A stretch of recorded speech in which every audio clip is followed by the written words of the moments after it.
So now we're going to begin our first major topic in calculus, and this is differential calculus. The whole idea behind differential calculus is trying to take curves and apply the idea of slope to them.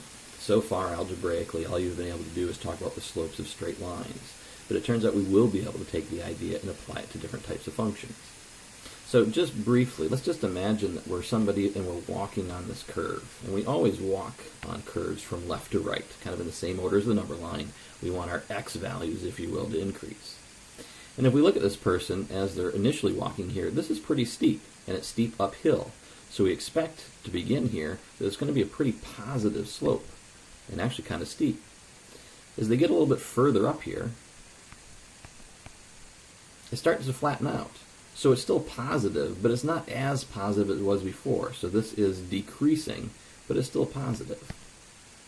As the person continues to walk, it starts to get steeper again, so we're still going to have a positive slope, and it's going to be a larger positive slope as we head up the hill.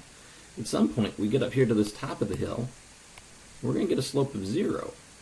We're not going to be moving up, we're not going to be moving down. It may not exist for more than just one specific value of x, but at some point when we hit the top of that hill, we're going to get to a slope of 0.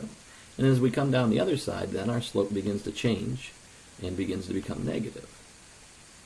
So we can kind of see from the picture here, and knowing what we know about slope, and just kind of thinking about what it means with walking around the curve and from left to right, as we go up or we go down or we walk flat, that we have some ideas. So one of the things we need to make sure happens when we develop our idea of slope, that it matches these ideas that we already have from the idea of slope we have for straight lines.